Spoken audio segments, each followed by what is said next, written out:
important. We are truly fortunate that this was not significantly worse than it is. As we reported this afternoon, a man who was traveling on a Manhattan-bound N train opened 2 canisters that dispensed smoke throughout the subway car. He then shot multiple passengers as the train pulled into the 36th Street station in Sunset Park. 10 people were injured by gunfire, and an additional 13 were either injured as they rushed to get out of the train station, or they suffered smoke inhalation. Some good news is that none of the injuries appear to be life-threatening. As detectives processed the crime scene, they recovered a 9mm semi-automatic handgun, extended magazines, and a hatchet. Also found is a liquid we believe to be gasoline and a bag containing consumer-grade fireworks and a hobby fuse. About an hour ago, detectives located a U-Haul van in Brooklyn that we believe is connected to the suspect. At this time, we still do not know the suspect's motivation. Clearly, this individual boarded the train and was intent on violence. We are conducting a highly coordinated investigation that includes NYPD detectives, the FBI NYPD Joint Terrorism Task Force, and the ATF, who have been instrumental in tracing the firearm and ballistics. The suspect is a dark-skinned male and was wearing a neon orange vest and a gray-colored sweatshirt. We do have a person of interest in this investigation, but we need the public's assistance with additional information. We're asking anyone with information to call Crime Stoppers at 800-577-TIPS.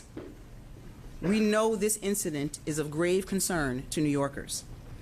We cannot lose sight of victims in this city.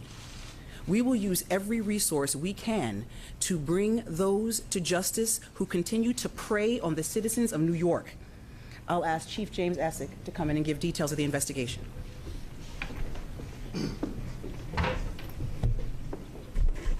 Good evening, everybody.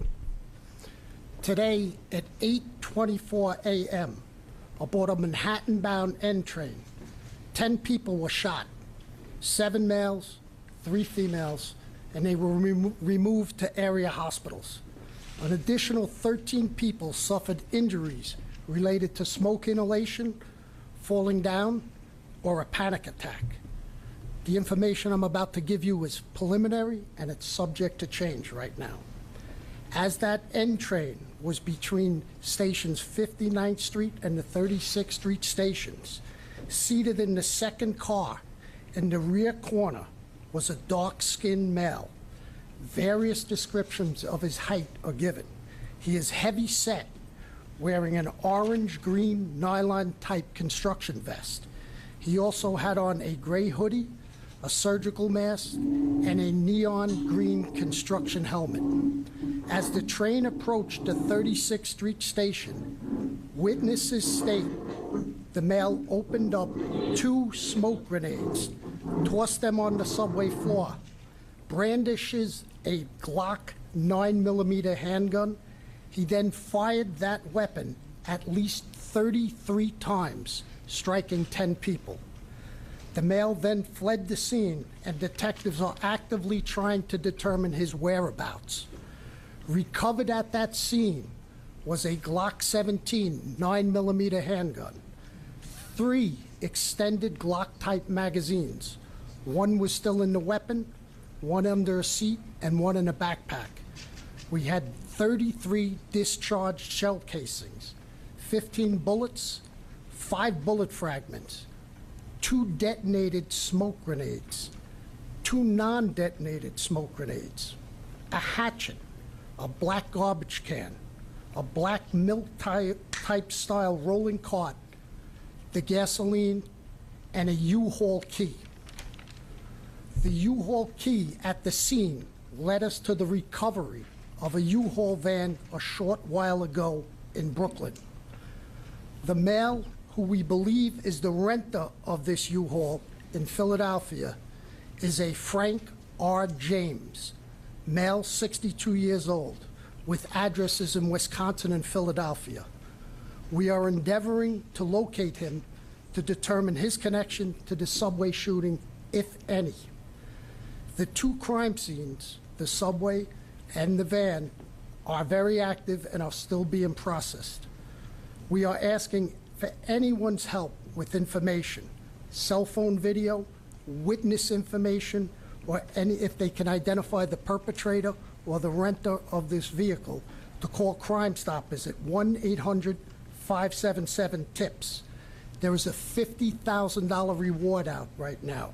$25,000 from the New York City Police Foundation, $12,500 from the MTA, and $12,500 from the TWA Local 100. I just want to assure everyone that we in the NYPD have all our resources working this, along with our partners in the FBI and the ATF, to find this perpetrator. With that, I'd like to turn it over to Mike Driscoll. We're gonna Oh, the go mayor? back to Okay. the mayor, Okay. assuming we've resolved that issue.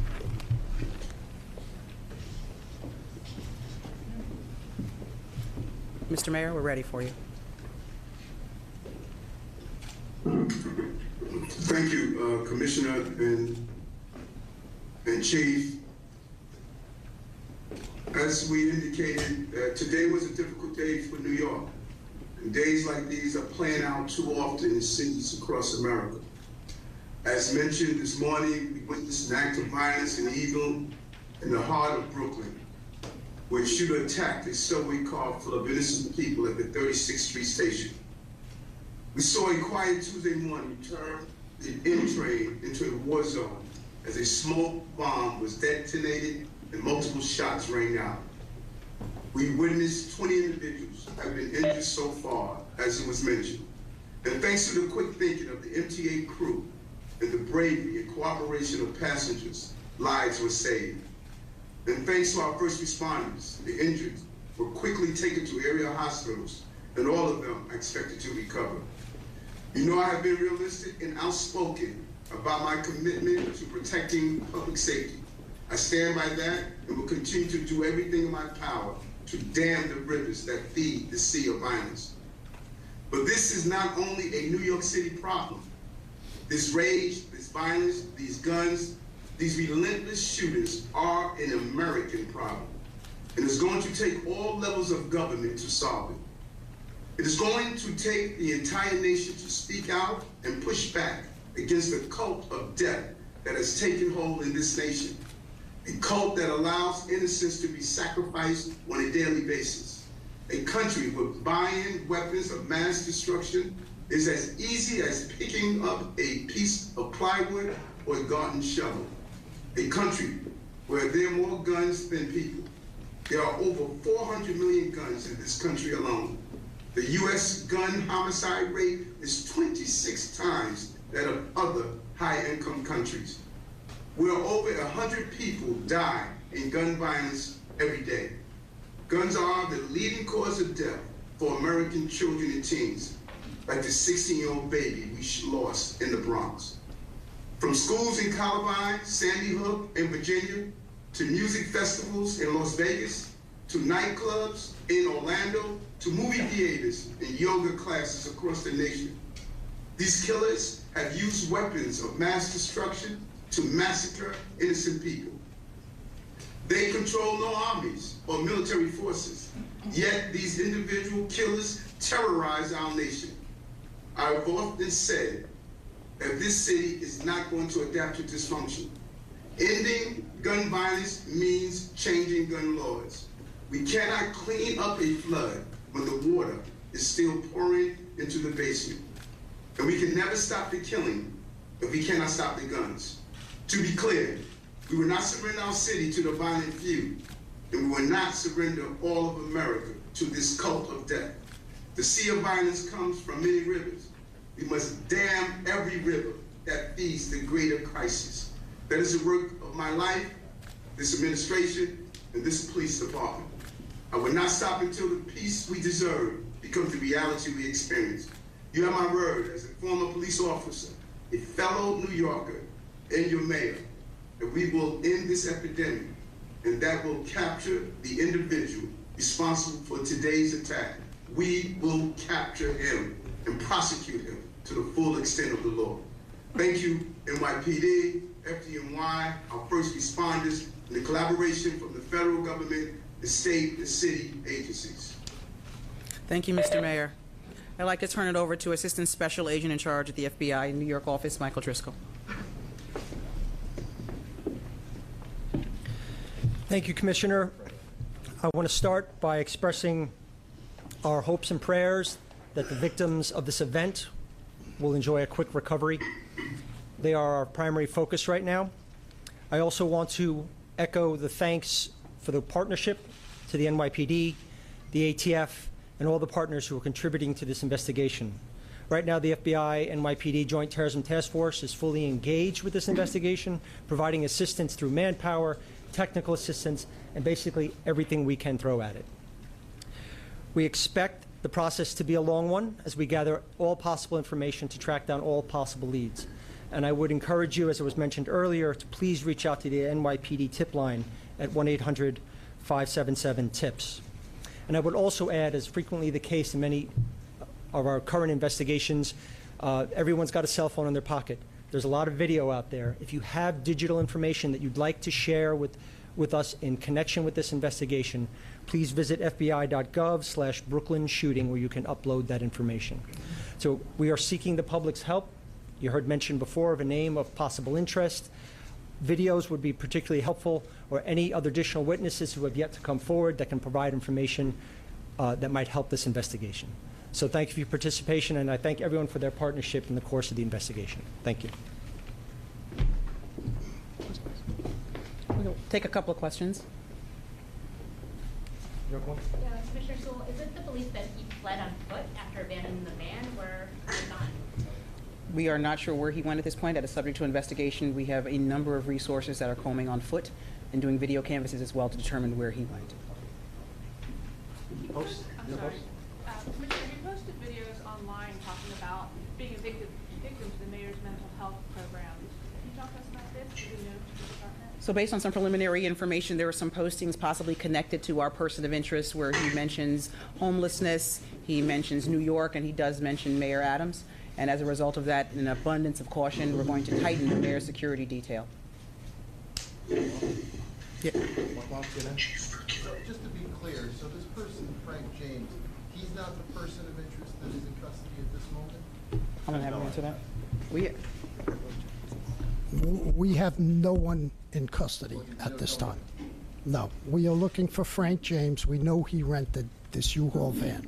The key of that U-Haul van was found at the crime scene in the subway. And Mr. James made those social media posts? We're pouring through that, but yes, correct. And you believe he was the one in the train? Is that correct? We are looking to determine if he has any connection to the train. We know Mr. James rented that U-Haul truck in Philadelphia. And Mr. James made those threats online that the commissioner was speaking about? Yeah. So we're not calling them threats. He made some concerning posts, or someone made some concerning posts. We cannot attribute it to that individual yet. That's under investigation. But again, in an abundance of caution, we're going to tighten the mayor's security detail. That's all. Rocco, Daily News? Does he have any connection at all to the transit system? Is he a TA worker and any connection whatsoever to that subway station? That is subject to investigation. We don't have that information yet. Does he have a criminal record? John Doyle, CBS 2? Does he have a criminal record? What is his exact connection? Mr. James is just a person of interest we know right now who rented that U-Haul van in Philadelphia. The keys to that U-Haul van were found in the subway in our shooter's possessions. We don't know right now if Mr. James has any connection to the subway. That's still under investigation. Chief Essig, do you have any what we call robust DNA evidence from the crime scene of the van? The crime scene's still being processed now. The van is being processed, and the subway crime scene is being processed. But it's too early right now to tell. City, Katie? Can you explain where this U-Haul was located? Was it nearby? And also, I mean, you said you're investigating these videos, but can you confirm that it was him in the video or people that he knows? We're just trying to make that connection. The video, the YouTube videos and the videos on there's a man who posted there, Frank James. We're still working to see if that's our person who rented the video. And where was the U-Haul located? Kings Highway in Brooklyn. Kings Highway, what intersection? 30 West 4th and Kings Highway. Is there anything more you can tell us about the content of the posts? And I know you said it wasn't a direct threat against the mayor. Can you tell us anything he said about the mayor that caused you to be on security detail? There were general topics of concern, and I don't want to go into too many details about the mayor's security detail. We're just doing it just to be on the safe side. And just any other details about homelessness? You mentioned that you posted about homelessness. Complaints about homelessness, complaints about New York, nothing in general. I'm sorry, just general comments that cause us some concern that are subject to investigation at this point. Next question. Why were there no working surveillance cameras in the station? Why did police radios not work in the station? And how much did those factors hamper this investigation? Yeah, we know that there were 3 stations that the video wasn't working. We're still investigating that to see why or how those, whether it was a mechanical problem, electrical issue, why those videos weren't up. And the police radios? There was no issues with police radios. There were reports that one of the first officers on the scene said his radio wasn't working, and he told one of the teenagers there to call 911. Yeah, so patrol officers, so officers who work topside, if you will, in patrol precincts, when they go down the station, they have to switch frequencies. It's a UHF versus VHF. So if they didn't switch the radio over to the VHF frequency, they would not be able to transmit down in the subway station. So it's user error. It wasn't a problem with the actual radio. Bloomberg News. How many officers are assigned to the 36th Street station, and were there any officers in the station at all? So we don't typically assign officers to subway stations. Officers patrol on a rotating basis. They ride trains, they come out, they patrol the stations. Patrol officers from the precincts stop, go down, they do station inspections. We've been doing that since January, so that station was patrolled several times today. There were no officers present in the station at the time of the shooting, but it had been patrolled several times on this calendar date prior to the shooting in the early morning hours. Next question. What do we know about Mr. James and his local ties to New York City? Jimmy? We know Mr. James has addresses in Wisconsin and Philadelphia. As far as New York, it's still under investigation, but he's just a person of interest right now in this case. Is it clear when he entered the station, and is he on video anywhere after the fact?